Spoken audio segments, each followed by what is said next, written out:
Hello, everybody, and welcome. I am Sean Ellertson, and welcome to our coverage of the 2021 Northeast Regional Baseball Tournament with Raven Sports Network. With me here in the Patterson Television Studio in the Marlin Fitzwater Center for Communication at Franklin Pierce University is RSN anchor Rich Rosa and head coach of the Franklin Pierce Ravens, Mike Chambers. Coach, let's dive right into this. Get Malloy, the number 3 seed. You guys have the number 4 seed. You guys come in at 22-9. They win the ECC championship over Stack, St. Thomas Aquinas. This is a team, offensively, not a lot of power, but everybody who is a regular in that lineup hits over 300. What are the keys going to be to slow them down on Thursday?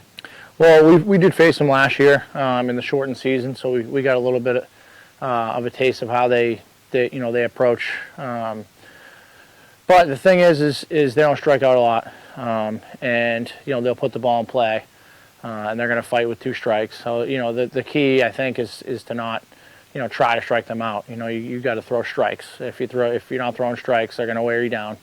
So you throw strikes, you pitch the contact, you try to keep everything in front of you, make them go base to base. And I think, if we can do that and we can play really good defense, I think we're going to be in good shape. But like you said, they're going to put the bat on baseballs. They're all good hitters. We just need to limit the damage and keep things in front of us and again play really good defense, and I think we'll be okay. Tell me a little bit about what pitching situation you're going to put in for this game against Malloy to help them. I think we're just gonna have a mix. We're gonna have to have the pitchers mix, and it's going to be one of those things where that's just with any good lineup. This time of year, you're not going to run out against any one of these teams and just throw fastballs right by people. You're going to have to you're going to have to make some tough calls, maybe a 3-2 slider or something where you're going to need a big strikeout or a big out in general. There you're going to have to take some risks, and that's what you kind of have to do is lay it out on the line and hope that the guys make big pitches, and that's what you're going to think about after is all those big pitches that they made. Having experience in this tournament, what is the mindset going into this year? Well, just to win the first game, that's the thing I've learned over the years, is it's just so hard for a team to lose the first one and come all the way back.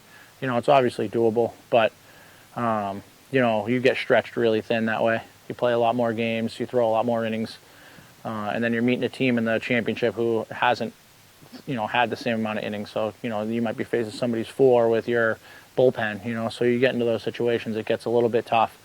So you really, really want to put everything you have into that first game, even if it means, closing it out with a starting pitcher or something like that. If you think you can get that first win, you take it any way possible. On the offensive side for you guys are no slouches either. Essentially lead the NE10 in every single major offensive category, and we'll talk to a couple guys who are key cogs in that lineup, and Jonell Ozuna and Tyler Patan later, but also Dylan Jones in that lineup. What has impressed you the most about your team at the plate this year? I think it's we just have the ability to fight against good arms. It's not just a situation where we've ran out there against guys that traditionally get hit or are inexperienced. We're going up against guys who really can throw with pro level stuff, and we're putting bats on baseballs and we're hitting the ball hard. So that's one of those things where you start to think that this team is going to be a team that can win a regional and that can win even further than that, because we're hitting the pitchers that we're going to face in those situations. So at the end of the day, you don't know what's going to happen. A guy can come out and pitch great against us and do a great job, but my confidence is really high in being able to hit velocity, being able to hit off speed, being super aggressive. We're really fast. So a lot of those things all together make us really tough, and it's not just power. We don't strike out a ton. We have a very balanced offense, but it's also been very successful. Off the field for you guys last 2 years, COVID-19 has impacted everybody. What have you seen from your team, I guess this year and last year, to adjust basically on every day to the new challenges that COVID-19 brought for you guys? Well, I think we're all grateful to get back out there. As the time went on in the fall, I was so sure we were going to play, and then you start getting to the winter, and obviously cases are on the rise, and you start to get that growing doubt inside you, like, is this going to happen again? Are we really going to do this? Like, what's going to happen? And we were able to get a season in. Obviously it was much different. We're, testing a few times a week. We're having to deal with some positives early on, being without, guys like Ozuna for a little while, and we were able to rally around each other and guys stepped up. But the worry every week of just somebody testing positive was a lot more stressful on me, probably than them, because, they just, as a player, you just think, okay, here's my next game, here's my next thing. But as a coach, I got to worry about, 40 guys and whether or not someone's going to test positive and things like that. But we did a really good job of just, having a different approach to college life and, staying separate and, trying to connect via video games or whatever, just not being, all together in the same spot. So if somebody goes down, it's not going to take out 15 guys. We pretty much kept each other to the roommates. And so if somebody got sick, it was contained, and we got really fortunate to just get through a little bump in the road and just get everybody healthy. So, it's just one of those things where it could have derailed you at any time, but luckily it didn't. After having a good series with SNU in the division finals of the NE10, what did you learn from that series that's going to help Franklin Pierce in this first game against Malloy? I think at that point, we knew we were in for a war in those games, and we always do, and obviously have a lot of respect for those guys over there and the coaching staff specifically I'm close with. So whenever we play each other, we know that it's going to be an absolute war, and you're going to put all our emotions out there. But when you play good against a team like that, it raises everybody's confidence. It kind of reaffirms that you got a squad that can win it all, because we see those guys as a potential opponent that you'd see in the end, or who's going to be there in the end, or who's constantly in there at the end, like ourselves. And we feel like when we go up against those guys, we know we can beat them, and we know that we're right there, and it's just it just reaffirms that we feel like our two teams are very, very good and very, very talented, and that we'll hopefully end up playing each other again. But again, just being able to see a really good squad and just get into an about as even as it gets in those three games. We took the first one. We were down to 2 outs in the last one. They beat us in extras. They got us in the third one. Just that whole series, is the experience you get from something like that is you can't match it.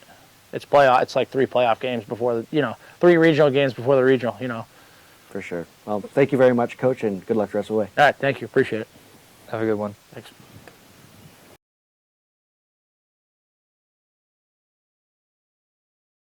And next with us is Tyler Patan. Tyler, welcome. Just want to dive right into it. You are a transfer from St. Thomas Aquinas. Yep. 2 teams that are always here, always in this situation. What are some of the similarities and differences of the 2 programs, and what makes them so good? I don't know. Definitely in my 5 years of playing college baseball, those Franklin Pierce and St. Thomas Aquinas have always been top 2 teams in each region, and it's not a lot of differences. 2 great programs. I guess just what separates us, is the practices between St. Thomas and then coming to Franklin Pierce. But I guess game style of play, nothing really changes. Both aggressive teams, both great teams, and I can't really see a ton of differences. You having a tremendous year of 4.414 hitting, 6 home runs, 34 RBIs. Tell me about how it's been this year, especially you did have that extra year of eligibility. Mm-hmm. So tell me, how does that feel having an extra year and be able to have a good season for Franklin Pierce? I'm completely grateful. Just happy to be out here with my teammates and competing for my last year. We have a great group of guys. We're all close and tight-knitted group. And just it feels good to be out here. You guys were 15-2 at home this year. Mm-hmm. What type of advantage is that going to play going into this regional tournament? You guys know how the ball bounces off the turf. You know the funny bounces, the intricacies of the field out here. How much is that going to play into your guys' success? Yeah, I think it's a huge advantage. I think when teams come into our home field, they know what they're going to get. We use the field to our advantage, especially when the place gets packed out. It gets pretty loud. The fans are on the other team, and like you said, we use the turf to our advantage. Everything we do, we use our home field, and it's going to be hard for other teams to come in and beat us on our home field during a regional. So I'm looking forward to it. It's going to be a great time. What is the mindset of the players in the locker room heading into this tournament? I really don't think much changes. We're just going to take each game just like another game. You know, it is a playoff tournament, but I don't think anything changes. Just got to play us, do our thing. Pitchers got to throw strikes, hitters got to hit the ball, and then, you know, our talent and our camaraderie will take over, and we should see ourselves in the championship, I hope. And you were a pitcher at St. Thomas Aquinas. Yep. And do you know why you were not a pitcher here? Like, how did that all play out? During my career, I ran into some injuries. I hurt my elbow, I hurt my shoulder, and I've tried to get back on the bump here. It's just the injuries took a toll on my arm, and I can't really, you know, go pitch for as long as I can without any pain. So the position player role is probably the best role for me. You guys are a pretty junior and senior heavy group. How much is that going to play an advantage? You guys have all been here before at various locations. Some guys have been here all 4 years. How much is that going to play into it? Yeah, I think the veteran role is going to be a huge part of this tournament. The salty vets will come out for sure, and I know that our lineup and, you know, a lot of the guys that contribute into our lineup and in our pitching staffs are older guys, so they know what it takes.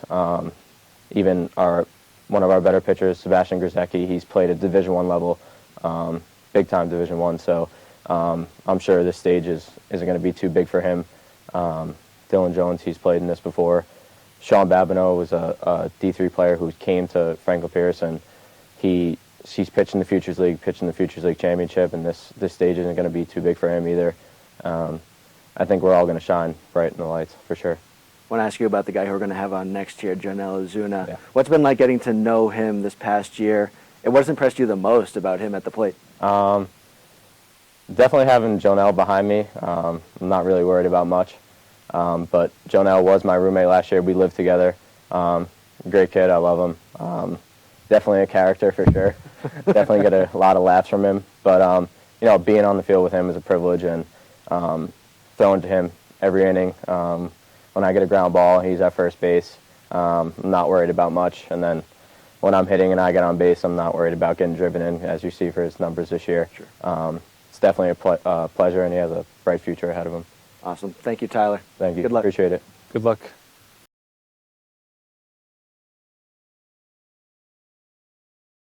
Finally, we have Jonell Ozuna with us. Jonell, welcome. Thank you. Okay, so coming off a tremendous series against SNU in the division finals, 4 home runs, 9 RBIs, what is the game plan for you heading into this game against Malloy to continue the strong success? Honestly, I don't think anything changes at this point. Like the approach that I came in against SNU, it was just literally get the pitch you want and then just drive it. At the same time, like, you want to do what's best for the team, and if I get put in a situation as the 4th hitter, I'm going to try to drive him in. So at the end of the day, I just wait for a pitcher to make a mistake, and I can't miss that mistake. And that's the same approach I'm going to bring in towards this weekend as well. So Last year, you had 3 home runs and about 50 at-bats. This year, you paced the NE10 with 11 home runs and just around 100 at-bats, also lead the league in RBIs with 55. What adjustments did you make in the offseason that has translated to your success this year? Well, honestly, I won't be able to take full credit for that. My teammates and my coaches were a big part of it. And the main thing I'll say is just to lay off the jug. Bad pitches, don't swing at them. Obviously, Tyler Batain will tell you, being in the middle of the lineup, you would not get any good pitches to hit. But once you spit on those pitches, you're gonna get that one pitch. And every at bat, you get that one pitch that you're gonna get to hit. And then this season, it has been working for me, where I just don't swing at those pitches and then just be ready for a pitch that I want, obviously, at the beginning of the at bat. So I would say just being selective, overall this year, has obviously helped me tremendously, because now I don't put the at bat on the pitcher's hands, I just take it myself. So I would say that's pretty much what has changed from last year to this year. How are you feeling going into this tournament this year? I feel pretty confident, honestly. Our team is pretty good. Too much growth, and it's not like I have to go in there and just worry about what do I have to do to make the team win when there's 8 other guys in the lineup that could do the same thing as me. So going in there, I'm pretty confident. I'm pretty confident myself. I know my teammates are confident. I know our coaches are confident, and it should be pretty fun. You mentioned the lineup, 8 other guys who can hit the ball basically just as well as you. One of those guys is Dylan Jones, the NE10 Player of the Year, a guy who you've played with for 3-4 years now. What have you seen from him this year and in years prior that has made him so good this year? Oh, man, Dylan. Well, kid obviously improved tremendously over the last couple of years, and I feel like for him it was just like he matured as a baseball player, and he came to realize that he doesn't need to basically give in to the pitchers. It's just like the pitchers got to go see him. They have to go pitch to him, and whatever happens, happens. And then once he came into reality basically with that, that's when he literally just tore up the league, hitting like 900. So pretty sure that he definitely improved a lot over the years, and I'm proud to have him on our team. And you've been in this tournament before. What is the mindset this year than previous years? Well, this year I feel like even though we're like the 4th seed, I feel like we're not the underdogs at all. Like everyone knows like who we are, like what we could do, especially that they're coming to our field. Like you said, our record was 15-2 at home. Not many teams can beat us at home, and pretty confident that on Sunday we're going to be dogpiling on our field on our way to Cary. So not much to say about that. I'm confident now. I've been confident before, but like with this team, coaches, our fans, just a whole completely different feeling. So We asked Tyler about what it was like to get to know you. What has it been like in the opposite way, getting to know him? You mentioned that you guys were roommates on and off the field. What's Tyler like? Oh man, Tyler. No, yeah, like you said, he was one of my roommates last year. When I met him, we just like clicked on right away. We like the same music. He's also from New York, even though he's from the worst part of New York, Long Island. We just clicked from like right away. We started hitting early together, practicing, lifting, and it's just like a bond that we're obviously gonna have for a long time. And having him hit in front of me is just like the best thing ever, because I like usually as a 4th hitter, I hated hitting 4th, if I'm being completely honest. But like this year, everything changed because like now I know that I'm not going to be able to lead off an inning like every single time, because I know he's going to get a base. Whether it's a walk, homer, double, like whatever it is, like he's going to get a base. So like obviously like our chemistry is like pretty good. He's my 3rd baseman. Wouldn't want to scoop any balls for anybody else, just him. So yeah, I'm pretty excited for like the heck of a season he's had this year. Obviously hitting over 400. Kid's a beast. There's not much I can say about him at this point that you guys don't know. So yeah, I'm pretty excited. Exciting to call him my brother. Pretty cool. And thank you for joining us. We'll be here throughout the week with live coverage of the 2021 NCAA Northeast Regional Baseball Tournament. For Rich Rosa, I'm Sean Ellertson. Thank you very much.